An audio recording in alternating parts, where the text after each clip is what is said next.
Hello అండి అందరికీ. మీరు కానీ నా వీడియో ఫస్ట్ టైం చూస్తున్నట్టయితే నా పేరు Santoshi and welcome to my channel. నా ఛానల్లో వీడియోస్, కేక్‌కి సంబంధించినవి అండ్ డైలీ వ్లాగ్స్ అయితే అప్లోడ్ చేస్తూ ఉంటాను. ఎవరికైనా ఇంట్రెస్ట్ ఉంటే నా ఛానల్‌ని లైక్ చేయండి. వీడియోస్ని లైక్ చేయండి, ఛానల్ని సబ్స్క్రైబ్ చేసుకోండి. అండ్ ఈరోజు వ్లాగ్లోకి అయితే వచ్చేద్దాము. ఈరోజు యాక్చువల్గా నా పెళ్ళి షాపింగ్ అవి అవుతున్నాయి కదా, అలా బిజీగా నడుస్తుందన్నమాట నా స్కెడ్యూల్ అయితే. ఇంకా నిన్న అయితే మ్యారేజ్కి సంబంధించి కొన్ని షాపింగ్ అయితే చేసుకున్నాము. శారీ షాపింగ్ కానివ్వండి, అవి నా ప్రీవియస్ వీడియోలో నేనైతే పోస్ట్ చేశాను. ఎవరికైనా ఇంట్రెస్ట్ ఉంటే ఒకసారి అయితే చెక్ చేయండి. నేను ఏ శారీస్ అయితే సెలెక్ట్ చేసుకున్నానో కూడా ఆ వ్లాగ్లో అయితే షేర్ చేశాను. అండ్ ఈ వ్లాగ్లో అయితే నేను ఆఫీస్కి అయితే స్టార్ట్ అయ్యాను. యాక్చువల్గా ఎస్టర్డే నేను లీవ్ తీసుకున్నాను కదా, ఇంకా ఈరోజు అయితే నేను ఆఫీస్కి వెళ్ళిపోతున్నాను. షాపింగ్ అంతా కూడా కంప్లీట్ అయిపోయింది మ్యాక్సిమం. ఇంకా నేను మార్నింగ్ ఆఫీస్కి లంచ్ బాక్స్ అయితే ప్రిపేర్ చేసుకుంటున్నాను. మీకు తెలిసిందే కదా, నేను ఫుడ్ ప్రాసెసర్ అయితే యూస్ చేయడం వల్ల నాకు చాలా సింప్లిఫై అవుతుంది డైలీ వంట చేయడానికి అని చెప్పేసి. ఇలా దొండకాయలు కానివ్వండి, లేదంటే ఆకుకూరలు కానివ్వండి, ఇలాంటివి కొంచెం మనకి ఈజీగా కట్ చేయడానికి, ఫాస్ట్గా అయిపోవడానికి చాలా బాగా యూజ్ అవుతుంది. నేనైతే మ్యాక్సిమం ఇందులోనే అయితే ప్రిఫర్ చేస్తున్నాను, ఎందుకంటే ఫాస్ట్గా కూడా అవుతుందన్నమాట. ఒక్కొక్కసారి గుడ్లు కూర కానీ, లేదంటే సండే టైంలో నాన్ వెజ్ కర్రీస్ అవి ప్రిపేర్ చేసేటప్పుడు కొంచెం ఎక్కువగా ఆనియన్స్ అవి పడతా ఉంటాయి. అలాంటప్పుడు కూడా మనం ఆనియన్స్ ఒకేసారి ఇందులో వేస్తే ఫ్రై అయిపోతాయి అన్నమాట బాగా. యాక్చువల్గా ఇక్కడ చూసారు కదా మీరు, ఈ క్లిప్ మీరు మళ్ళీ రివైండ్ చేసి చూస్తే నా ఫోన్ పడిపోయిందనమాట. యాక్చువల్గా నా ఫోను ఇలానే పడిపోయి డిస్ప్లే ఇరిగిపోయింది 2 డేస్ బ్యాక్. ఇది మా మమ్మీ ఫోన్తో రికార్డ్ చేస్తున్నాను ఈ వీడియో. అయితే ఇది రికార్డ్ చేసే టైంలో కూడా సేమ్ మళ్ళీ అదే సిచ్యువేషన్ అయిందనమాట. ఇంకా నేను పక్కనే తపాలతో పాలు ఉన్నాయి, అందులో ఇంకా పడలేదు అనుకున్నాను. ఇంకా నాకు భయం వేసేసి ట్రైపాడ్ స్టాండ్కున్న ఫోన్ తీసేసి నేను నా చేత్తోనే ఫోన్ పట్టుకొని వీడియో అంతా రికార్డ్ చేయడం అయితే స్టార్ట్ చేశాను. ఇంకా మనం ట్రైపాడ్ పెట్టుకుంటే చాలా ఈజీగా ఉంటుంది వీడియోస్ రికార్డ్ చేయడము. దానికి ఒక్కసారిగా ఫోన్ పెట్టేస్తే అది ఎలా పెడితే అలానే ఉంటుంది. మనకి ఇంకా 2 హ్యాండ్స్తోని వర్క్ చేసుకోవడానికి పాసిబుల్గా ఉంటుంది. అదే ఇలా చేస్తుంటే నాకు చాలా కష్టంగా అనిపించింది. అందుకనే వీడియో కూడా అంత ఎక్కువగా నేను రికార్డ్ చేయలేకపోయాను అనమాట. ఇది ఒక 2 డేస్ వ్లాగ్ అయితే కంప్లీట్గా పెడుతున్నాను. ఎందుకంటే చెప్పాను కదా, ఈ ట్రైపాడ్ స్టాండ్కి అవ్వకపోవడం వల్ల ఈ ఫోన్ పడిపోతూ ఉన్నది. ఆల్రెడీ ఒక ఫోన్ పూర్తిగా డిస్ప్లే పోయింది. ఇంకా రిస్క్ చేయాలనిపించలేదు. మళ్ళీ ఆ ట్రైపాడ్కున్న 360 డిగ్రీస్ రొటేట్ అవుతూ ఉంటుంది కదా ఒకటి, ఆ క్లిప్ అయితే మార్చుదామని చూస్తున్నాను. డైలీ ఆఫీస్కి వెళ్ళేటప్పుడు ఒకసారి ఆ ట్రైపాడ్ స్టాండ్ తీసుకెళ్ళి దానికి సెట్ అయ్యేది మంచిది తీసుకుందాం అనుకుంటున్నాను, కానీ మర్చిపోయి వెళ్ళిపోతున్నాను అనమాట. ఇంకా రేపైనా ఎప్పుడైనా తీసుకువెళ్ళాలి గుర్తు మీద. ఇంకా ఈ ఫోన్ కూడా జస్ట్ మిస్ అనమాట, ఇంకా కిందన పడితే అంతే పరిస్థితి. ఇది కూడా చాలా కొత్త ఫోన్. ఆ ఫోన్ కూడా నేను కొని ఒక 1 ఇయర్ అవుతుంది అంతే, ఎక్కువ రోజులు కూడా వాడలేదు. ఇంకా చాలా బాధేసింది నాకైతే. ఆ ఫోన్ ఇంకా వర్క్ అవ్వదనేసారనమాట. ఒక 15,000 వరకు అవుతుందన్నారు. డిస్ప్లే ఒక్కటే కాదు ప్రాబ్లము. రీసెంట్గా ఈ వర్షాలు పడడం వల్ల నేనేం చేశానంటే ఆ ఫోన్ నా రెయిన్ కోట్ పాకెట్లో పెట్టుకున్నాను. అయితే పాకెట్కి కవర్ సరిగ్గా వేయలేదన్నమాట. టోటల్గా ఫోన్ లోపలంతా కూడా వాటర్ వెళ్ళిపోయింది. ఆ లోపల మదర్ బోర్డ్ వరకు కూడా మొత్తం రెయిన్ వాటర్ అయితే కంప్లీట్గా వెళ్ళిపోయిందంట. దీనికి తోడు ఇది ట్రైపాడ్ స్టాండ్కి పెట్టాను కదా ఫోను, అది టప్మని కింద పడింది. ఇంకా మొత్తానికి ఫోన్ డిస్ప్లే అంతా పోయింది. అది మొత్తం టోటల్గా రిపేర్ చేయడానికి అయితే షోరూమ్ వాళ్ళు 15,000 అవుతుంది అన్నారు. ఇంకా 15,000 పెట్టే బదులు కొత్త ఫోనే వచ్చేస్తుంది కదా, ఇంకా నేనైతే మళ్ళీ ఇంకా వాళ్ళకి ఇవ్వకుండా తీసుకొచ్చేసాను. బయట రిపేర్ షాప్‌లో వాళ్ళకిస్తే వాళ్ళు ఏమన్నారంటే డిస్‌ప్లే వేయించుకుంటే సరిపోతుంది. కాకపోతే టెంపరరీగా ఉంటాయి కదా! కొంచెం తక్కువ రేట్ డిస్‌ప్లేస్ అలాంటిది వేయించుకొని చూడండి అని చెప్పేసి అన్నారు. అయితే వాళ్ళకిచ్చేసి అందాక మా అమ్మ ఫోన్ అయితే వాడుతున్నాననమాట. ఈ బయట బాల్కనీలో ప్లాంట్స్ అన్నీ కూడా మా మమ్మీ బాగా క్లీన్ చేసి పెట్టారు. డైలీ ఒక్కొక్క వర్క్ చేస్తూ ఉన్నారు. ఎందుకంటే దగ్గరలోనే ఎంగేజ్మెంట్ అయితే ఉంది కదా! ఇంకా క్లీనింగ్స్ అవన్నీ కూడా అవుతూ ఉన్నాయి. ఇంకా అన్ని వర్క్స్ ఒకేసారి కాకుండా ఒక్కొక్క డే ఒక రూమ్ అన్నట్టుగా అలా క్లీన్ చేసుకుంటూ వస్తున్నారనమాట. ఈ ప్లాంట్స్ అన్నీ కూడా నీట్‌గా తీసి మళ్ళీ అవి రీసెట్ చేసి పెట్టారు. చాలా బాగా పేర్చారనమాట. అయితే ఆ ప్లాంట్స్‌కి కొంచెం పెయింట్ అది కూడా అంటుకుపోయింది. ఇంకా దొండకాయ కర్రీ అయితే ప్రిపేర్ అయిపోయింది. నేను మామూలుగా ఈ ఫ్రై కర్రీస్ చేసేటప్పుడు కొబ్బరి కూర వేస్తాను.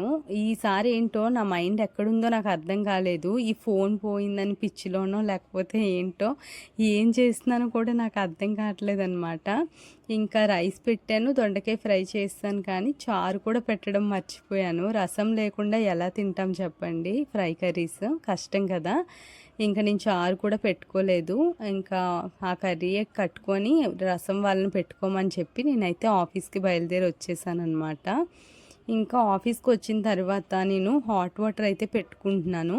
కొంచెం ఎందుకో తెలియట్లేదు గొంతులో కొంచెం ఇన్ఫెక్షన్ లాగా కొంచెం ఏదో తేడాగా అనిపిస్తుంది. మనకి ఫీవర్ వచ్చే ముందు అనిపిస్తుంది కదా! అలా ఉందన్నమాట. ఎందుకైనా మంచిది కొంచెం హాట్ వాటర్ తాగితే ఇన్ఫెక్షన్ ఏమైనా ఉంటే తగ్గుతుంది కదా అని చెప్పేసి ఇంకా హాట్ వాటర్ అయితే పెట్టుకోవడానికని కిచెన్‌లోకైతే వచ్చాను. ఎండ అయితే భలే కాస్తుంది. ఎందుకంటే ఈ లాస్ట్ 2 డేస్ ఫుల్లు వర్షం అనమాట. మేము షాపింగ్ చేసిండే కూడా ఫుల్ వర్షం అయితే పడింది. యాక్చువల్‌గా మనకి రెయిన్ అలా ఏం లేకపోతే కొంచెం బావుంటుంది. ఒక షాప్ నుండి ఒక షాప్‌కి వెళ్ళి బాగా షాప్ చేసుకోవడానికి. కానీ మేమైతే చాలా ఇబ్బంది పడిపోయాము. కానీ కొంచెం పర్వాలేదు. ఎందుకంటే మోస్ట్‌లీ షాపింగ్ మాల్స్‌లోనే ఉంటాం కాబట్టి మనకు బయటకొచ్చే అంత ఉండదు. ఒక షాప్ నుండి వేరే షాప్‌కి వెళ్ళడానికి తప్పించి. ఇంకా ఆఫీస్ వర్క్ అది కూడా కంప్లీట్ చేసుకున్నాను. ఇంకా ఈరోజు వ్లాగ్ అయితే ఇంతవరకే తీశాను. ఇదొచ్చేసి ఆ నెక్స్ట్ డే తీసిన వ్లాగ్ అనమాట. ఒక 6 మినిట్స్ అలా వచ్చిందంటే ఆ ప్రీవియస్ డే ఇంకా అదే ఏం అప్లోడ్ చేస్తాము అని చెప్పేసి ఇంకా నెక్స్ట్ డే నాకు ఇష్టమైన గోంగూర పచ్చడి అయితే ప్రిపేర్ చేస్తున్నాను. యాక్చువల్గా ఇది నార్మల్గా డైలీ అందరూ చేసుకునే గోంగూర పచ్చడిలా కాదు, కొంచెం ప్రాసెస్ డిఫరెంట్గా ఉంటుంది. ఇందులో కొంచెం నువ్వులు వేస్తారనమాట, మసాలా అది కూడా యాడ్ చేస్తారు. పచ్చడి అయితే చాలా చాలా టేస్టీగా ఉంటుంది. అసలు ఇది తినే వాళ్ళు ఎవరు కూడా ఇది గోంగూర పచ్చడా అనేసి చెప్పేసి అసలు నమ్మరనమాట, అంత బాగుంటుంది.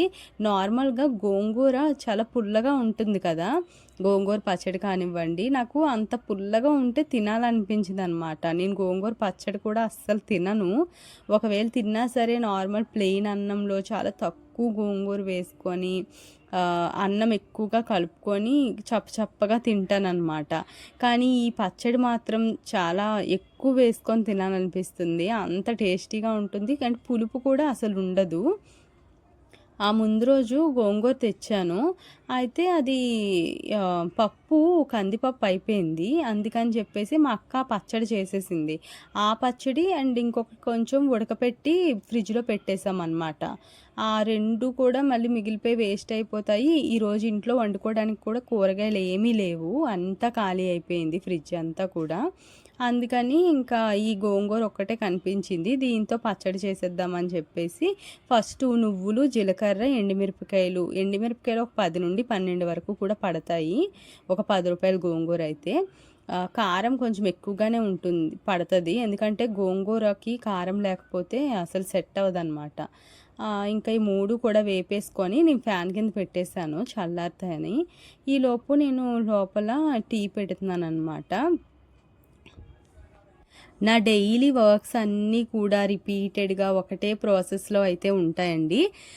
మామూలుగా ఎప్పుడు మార్నింగ్ లేచి కుకింగ్ అంతే.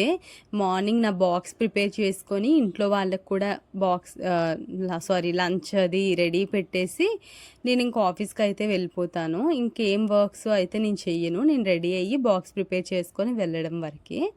అందుకనే నా డైలీ వ్లాగ్స్ అన్నీ కూడా కొంచెం రిపీటెడ్‌గా ఒకలానే ఉంటాయి. కర్రీస్ అవి కూడా నేనేమైనా కొత్తగా ట్రై చేసినవి ఇలా చూపిస్తూ ఉంటాను. అయితే ఈ గోంగూర పచ్చడి చూసారు కదా!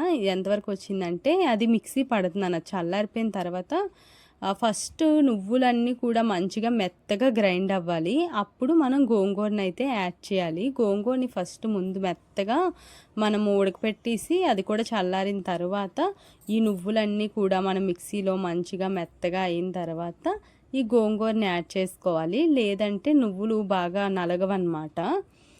చూసారు కదా! ఇప్పుడు నేను గోంగూర అయితే యాడ్ చేస్తాను. ఇది ముందు రోజు మిగిలిపోయింది కదా! గోంగూర కూర అన్నాను. అదే గోంగూర పచ్చడి. అది కూడా ఇంకా కలిపేసాను. ఇంకా అది ఎందుకు వేస్ట్ చేయడం అని చెప్పేసి. నార్మల్‌గా అయితే మనం గోంగూర ఉడకపెట్టేసుకొని వేసేసుకోవచ్చు. ఇంకా ఇందులో కొంచెం సాల్ట్ కూడా యాడ్ చేసేసి వాటర్ కూడా మనకి ఎంత సరిపోతుందో అంత వేసుకొని మెత్తగా రుబ్బుకోవాలన్నమాట. ఇది చూడడానికి కొంచెం మీరు గమనిస్తే గోరింటాకులా ఉంటుంది. కానీ గోరింటాకు కాదు, గోంగూర పచ్చడే. కానీ కలర్ అలా అయిపోద్దనమాట. మనం నువ్వులది యాడ్ చేస్తాం కదా! ఆ వైట్ కలర్ అది కూడా కలిసిపోయి ఆ టెక్స్చర్ అయితే వస్తుంది. ఇంకా నేను ఇది తాలింపు పెట్టుకోవడానికి వెల్లుల్లిపాయ ఫుల్ వెల్లుల్లిపాయ అయితే వేసుకోండి. టేస్ట్ చాలా బావుంటుంది. వెల్లుల్లిపాయ పచ్చడికి మంచి ఫ్లేవర్ ఇస్తదనమాట. ఇంకా తాలింపుకి కొంచెం ఎక్కువగానే ఆయిల్ పడుతుంది. ఎందుకంటే మనం కాసేపు పచ్చడంతా కూడా వేపుకుంటాము. ఆయిల్‌లో బాగా ఫ్రై చేసుకుంటాము. అది కొంచెం బాగా దగ్గరికి అయినంత వరకు ఉండాలి అంటే అడుగు మాడకుండా ఉండాలి అంటే ఆయిల్ కొంచెం ఎక్కువగానే పడుతుంది. ఇంకా తాలింపు కోసం ఎండుమిరపకాయ, కరివేపాకు, ఇంకా వెల్లుల్లిపాయ, ఆవాలు, జీలకర్ర ఇవి ఒక్కొక్కటి వేసుకొని కొంచెం అలా షాలో ఫ్రై చేసుకున్న తర్వాత పచ్చడి వేసి ఫ్రై చేసుకోవాలి. ఇంకా నేనైతే ఎంగేజ్మెంట్‌కి తీసుకున్న నా శారీస్ అవి కూడా ఆల్రెడీ వీడియోలో పోస్ట్ చేశాను కదా! నేను మమ్మీ వాళ్ళతో వెళ్ళినప్పుడైతే తీసుకున్న శారీస్ పెద్దగా సాటిస్ఫై అవ్వలేదు. ఎందుకంటే కలెక్షన్ అంత పెద్దగా అనిపించలేదు. ఉన్నవే అలా తీసుకున్నాననమాట. కానీ సెకండ్ టైము మా అత్తయ్య వాళ్ళు పెట్టిన శారీ తీసుకోవడానికి వెళ్ళినప్పుడు ఆ కలెక్షన్ కొత్తగా వచ్చిందంట ఆ రోజే మార్నింగ్. ఆ శారీ అయితే నాకు చూడగానే చాలా బాగా నచ్చేసింది. ఇంకా ఆ శారీ ఎలా అయినా తీసుకోవాలి అని చెప్పేసి అదే కావాలి అని చెప్పేసి అడిగాను. ఆ శారీ కూడా చూపించినట్టున్నాను నేను. లేదంటే ఈ వ్లాగ్లో కూడా నేను లాస్ట్లో ఆ శారీకి మ్యాచింగ్ బ్యాంగిల్స్ కొనడానికి వెళ్ళేటప్పుడు కొన్ని క్లిప్స్ అయితే తీసాను. లాస్ట్లో యాడ్ చేస్తాను ఈ వీడియోలో. అదొకసారి చెక్ చేయండి, బాగుంటుంది చాలా. ఇంక ఈ పచ్చడి కూడా వేసేసుకొని బాగా ఫ్రై చేసుకోవాలి. ఒక 5 to 10 minutes వరకు కొంచెం అలాగా ఫ్రై చేసుకున్న తర్వాత పచ్చివాసన అది కూడా పోతుంది. అప్పుడు ఆ కొంచెం పెనం నుండి వీడిపోతున్నప్పుడు మనం స్టవ్ ఆఫ్ చేసుకుంటే రెడీ అయిపోతుందన్నమాట. మీకు కారానికి మనం ఎండుమిరపకాయలు అది వేస్తాం కదా! ఇంక మనం కారం అది యాడ్ చేయాల్సిన అవసరం ఏమి ఉండదు. మీకు సాల్ట్ తగినంత వేసుకుంటే సరిపోతుంది. ఇంకా కలుపుకోవడానికి అన్నట్టుగా ఇక్కడ ఉలవ కట్టు అయితే చేస్తున్నాను. ఉలవ కట్టుకి నార్మల్గా ఉలవ పిండి ఉంటుంది కదా! అది వాటర్లో బాగా మిక్స్ చేసేసుకుంటున్నాను అనమాట. ఎందుకంటే ఉండలు లేకుండా కలుపుకోవాలి. లేదంటే ఇది వాటర్లో వేయగానే పొయ్యి మీద పెట్టగానే బాగా గడ్డ కట్టేసినట్టుగా అయిపోతుంది. అందుకనే ఇంకా ఇది కొంచెం ఎక్కువగానే వాటర్ వేసుకొని బాగా ఉండలు లేకుండా కలుపుకుంటున్నాను. ఇంకైతే ఈ ఉలవ కట్టుకి నేను తాలింపు పెట్టేసుకున్నాను అనమాట. ఉల్లిపాయలు, ఇంకా పచ్చిమిరపకాయలు, కరివేపాకు, టమాటా 3 కూడా బాగా ఫ్రై అయ్యి దగ్గర అయిన తర్వాత ఈ కలిపి పెట్టుకున్న ఈ ఉలవ కట్టు చారు ఏదైతే ఉందో ఈ వాటర్ అంతా కూడా మనం వేసేసుకోవాలి. కొంచెం కలుపుతూ ఉండాలి, లేదంటే అది గడ్డ కట్టేస్తుంది. ఇప్పుడు మనం శనగపిండి చట్నీ చేస్తాం కదా, బొంబాయి చట్నీ, అది ఎలా అయితే సేమ్ ప్రాసెస్ ఎలా అయితే ఉంటుందో సేమ్ ఇది కూడా అలానే ఉంటుంది. ఇంకా మార్నింగే మళ్ళీ మా డాడీ అయితే స్టార్ట్ చేశారు ఇంటికి పెయింటింగ్స్ అయితే వేయడము. అండ్ అందులోనూ ఇక్కడ మొక్కలు పెట్టిన ప్లేస్లో ఏంటంటే ఆ వెనకాల గోడ అంతా కూడా బాగా పాడైపోయిందనమాట. ఈ ప్లాంట్స్ వల్ల అవి పైకి ఎదుగుతాయి కదా, అవి ఆ గోడ అంతా కూడా ఫుల్గా పాడైపోయింది, స్పాయిల్ అయిపోయింది. ఇంకా అక్కడ మెయిన్ అండ్ ఎక్కడైతే కొంచెం ఎక్కువగా స్పాయిల్ అయిందో ఆ ప్లేసెస్లో అయితే వేస్తున్నారు. మొత్తం ఇల్లంతా కూడా వేయట్లేదు, ఎందుకంటే మేము ఒక 2 ఇయర్స్ అలా అవుతుందంటే ఇంటికొచ్చి. కొంచెం గోడలన్నీ కూడా మంచిగా కొత్తగానే ఉన్నాయి కాబట్టి ఎక్కువగా మొత్తం ఇల్లంతా కూడా వేసుకోవట్లేదు, బయట మాత్రమే వేస్తున్నారు. ఇంకా వంట అయితే అయిపోయింది, పచ్చడి అండ్ ఉలవకట్టు నేనైతే క్యారేజ్ అయితే కట్టేసుకున్నాను. ఉప్పు అయితే సరిపోలేదు ఉలవకట్టులో, పచ్చడి అయితే చాలా బాగా వచ్చింది. ఇంకా నేను ఆఫీస్కి అయితే బయలుదేరి వెళ్తున్నాను. ఇంకా ఆఫీస్కి వెళ్ళేటప్పుడు నార్మల్గా డ్రైవింగ్లో ఉండేటప్పుడు ఫోన్ అయితే తీయకూడదు అనుకున్నాను, కానీ ఒక స్మాల్ బిట్ తీసుకుందామని అయితే తీసాను. కానీ నాకు చాలా భయము అలా డ్రైవింగ్లో ఫోన్ పట్టుకొని వెళ్ళాలంటే. ఇంకా ఈవినింగ్ వచ్చేటప్పుడు ఇదిగోండి, ఇదే అత్త వాళ్ళు తీసిన శారీ అనమాట. ఇది కూడా నేనే సెలెక్ట్ చేసుకున్నాను, నాకైతే చాలా బాగా నచ్చింది. బ్లౌజ్ అంతా కూడా ఫుల్ వర్క్ అయితే వచ్చింది. ఇంకా మనం మగ్గం వర్క్ అది కూడా సపరేట్గా చేయించుకోవాల్సిన అవసరం ఏం లేదు. ఇది టోటల్గా నాకు 5000 రూపీస్ పడింది అనమాట. దీనికి మ్యాచింగ్ బ్యాంగిల్స్ చూద్దామని చెప్పేసి షాప్కి వచ్చాను. ఇంకా ఇది కొనేసిన తర్వాత అత్తయ్య వాళ్ళ దగ్గర ఉంటుంది, బ్లౌజ్ నన్ను కుట్టించుకొని వాళ్ళకి ఇచ్చేయమని చెప్పారు. ఇంకా అది కుట్టించుకొని వాళ్ళకి ఇచ్చేస్తే ఆ రోజు ఎంగేజ్మెంట్ రోజు వాళ్ళు మనకి పళ్ళెంలో పెట్టేసి ఇస్తారనమాట. ఇక్కడ నాకు ఆ బ్యాంగిల్స్ పెడుతున్నారు కదా, ఆ మధ్యలో ఉన్న పింక్ బ్యాంగిల్స్ బాగా లైట్ అయిపోయినట్టున్నాయి. బ్లౌజ్ చూస్తే కొంచెం డార్క్గా ఉంది కదా, కొంచెం డార్క్ షేడ్ ఉన్న బ్యాంగిల్స్ తీయండి ఆ పింక్ అని చెప్పేసి, అవి కూడా ఒకసారి తీయించి ట్రై చేసి చూద్దామని చెప్పేసి అనుకున్నాను. చూడండి, చాలా బాగా మ్యాచ్ అయింది కదా. మొత్తం శారీ అంతా కూడా కొంచెం గ్రీన్ కలర్ వస్తుంది అండ్ బ్లౌజ్ పళ్ళు వచ్చేసి పింక్. చాలా బాగుంది శారీ అయితే, నాకు చాలా చాలా నచ్చింది.